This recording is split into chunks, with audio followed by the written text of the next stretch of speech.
Hello, I'm Kevin MATHEWSON, translator, sometime interpreter of Portuguese, Spanish, and French. We're in the Mangal das Garças in Belém do Pará, a kind of zoological park, nature reserve. Welcome, you translators and interpreters. I hesitate to call you linguists, because when someone calls me a linguist, I look over my shoulder. I don't know who they're talking to, but welcome to the Mangal das Garças. I'm going to talk today a little bit about my experience with translation, which I've been doing since about 1980. Borges once said that we spend all this time talking about the impossibility of translation, and then we go off into rhapsodies about the wonders of Russian literature. And I think that paradox sort of haunts our lives. I'll say parenthetically, we go off into rhapsodies about the wonders of Russian literature, but they're rarely about Pushkin. It's not that it's out of the question to translate poetry, but basically, my understanding, no one who doesn't speak Russian can appreciate Pushkin. Another iteration of that idea is Gregory Rabassa's observation in his biography, translation is impossible. And yet we do it all the time. I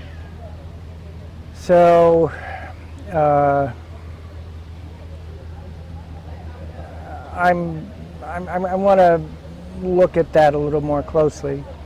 I began my work as a translator in a tiny office in the New York's financial district in the beginning of the 1980s. There was a IBM Selectric typewriter and an ancient manual typewriter, and one day they brought in a bunch of big boxes and cartons and wires, and they brought in something called a word processor. And my job was to sit down at that word processor, which produced translations at a rate astronomically higher than either the IBM Selectric or, of course, the manual typewriter. And I would sit down all day, and they would just hand me documents, and I would belt them out on the word processor. One of my jobs was I would receive a shoebox of tapes in the morning and just hammer away all day on the dictation sight translations of an enormous litigation, lawsuit involving a German freighter that had capsized somewhere in the South Atlantic in a terrible storm. And the translator, translating from German, would speak the transcript of the trial in English into the tape, and it was my job to transcribe it. I won't go into the particulars of the case, it's rather involved. But this was an illustration of language appearing to become instantly another language. And that's the expectation that dominates outside the field. There's a kind of snap your finger and you've made a transition from one language to another. That's far from the reality of our daily experience, but it's sort of the universal expectation. And I had a supervisor at the agency where I worked, and he would give you a archaic lawsuit with expressions from the 19th century, 18th century, 17th century, with handwriting that you could barely read, and you'd sit down to translate it, and you'd be sort of grappling with the first paragraph, saying, what century is this? What language? What region is this? What are we talking about? What does this mean? And you're just sort of trying to wrap your head around it. And after about 2 minutes, he'd come up behind you and say, "How's it going?" And Mr. Desmond was not a translator. He didn't know a syllable of a language outside English. He knew how to keep translations moving, though.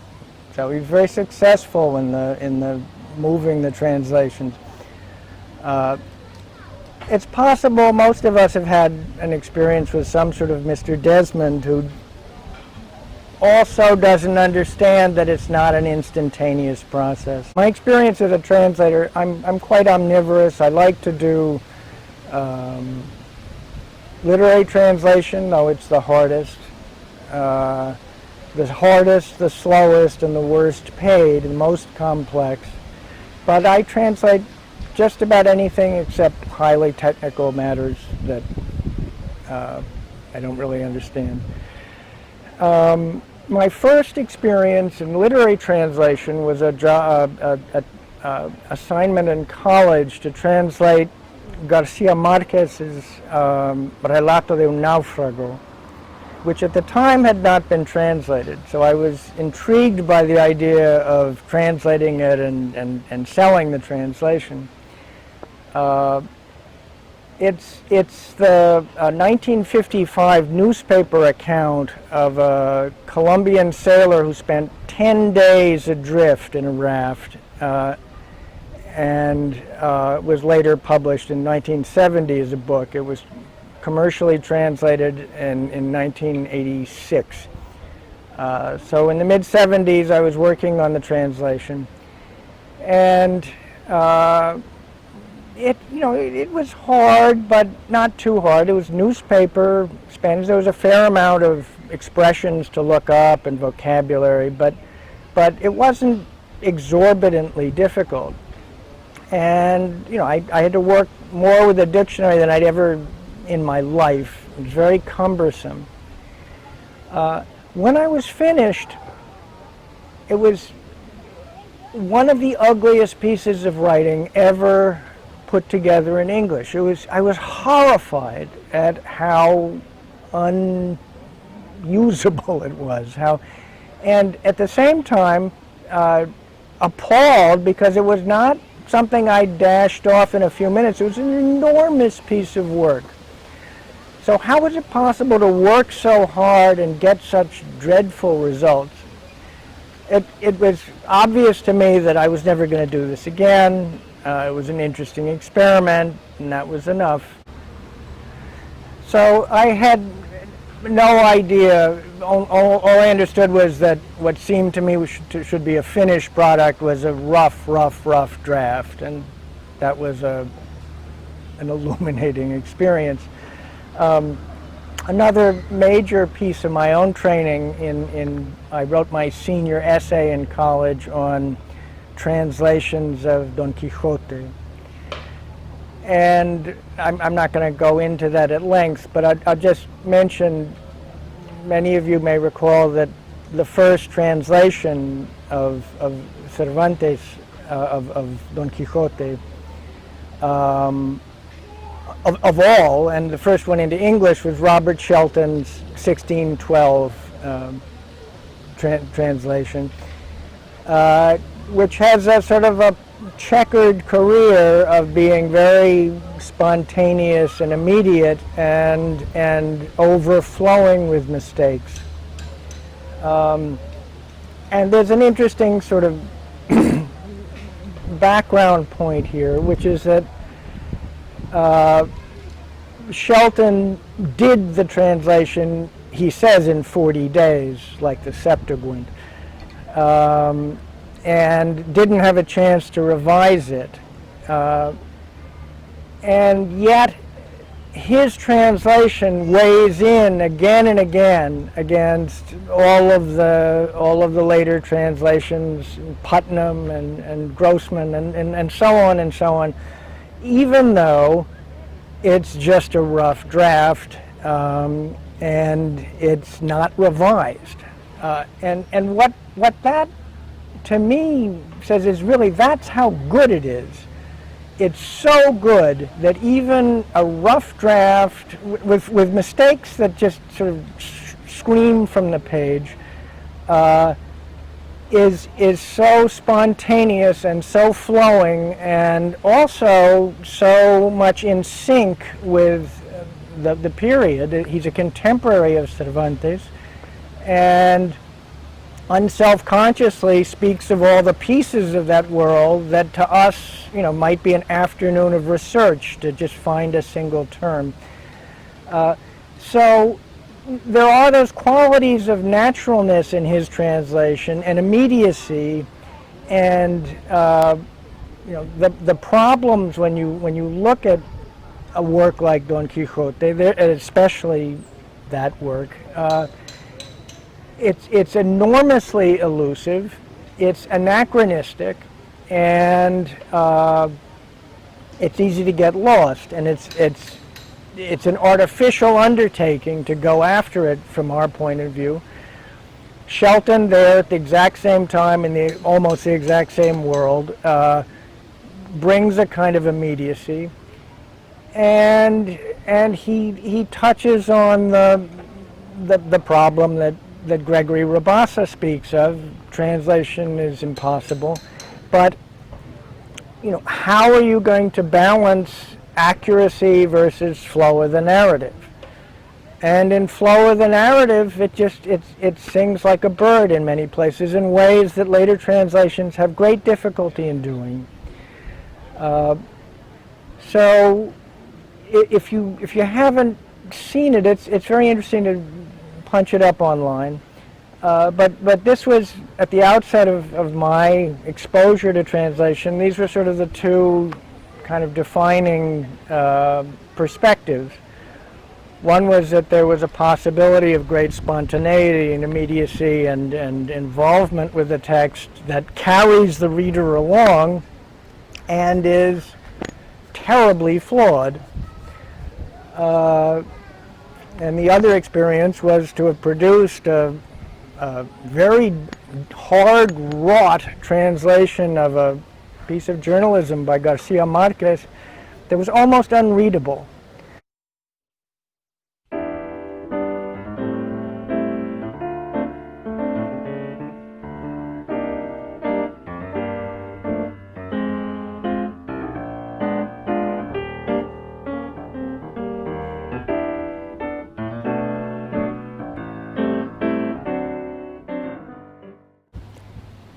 Coming back to the present and Mr. Desmond,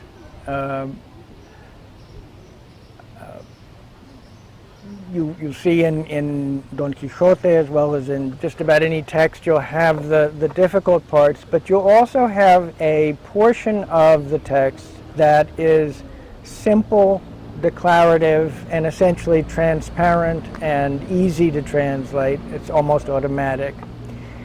And that automatic correspondence is what most people outside the translating world think of when they say just establish the correspondence equivalence and translate at the snap of fingers.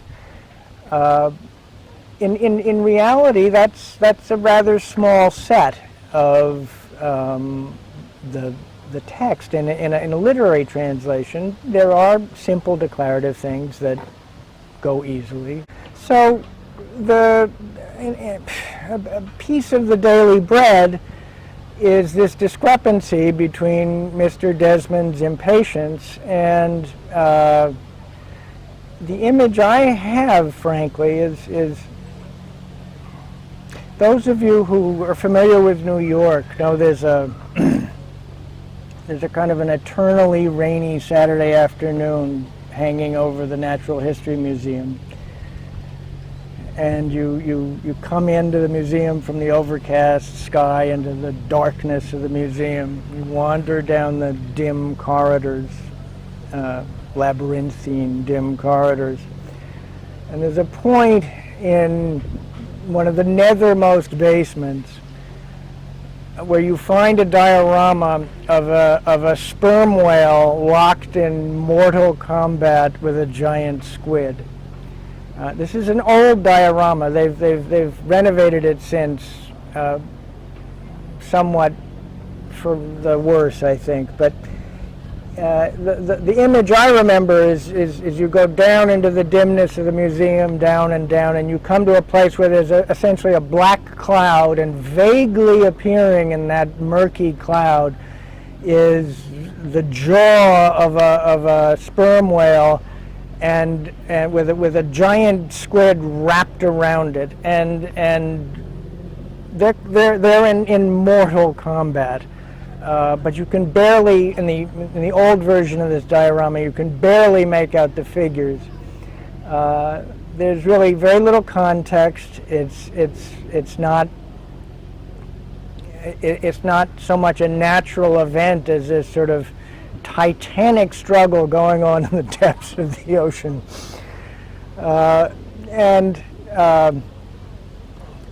It wouldn't really have worked if Mr. Desmond prodded me for the progress report. It wouldn't really have worked for me to turn around and say to him, I'm a sperm whale locked in combat with a giant squid.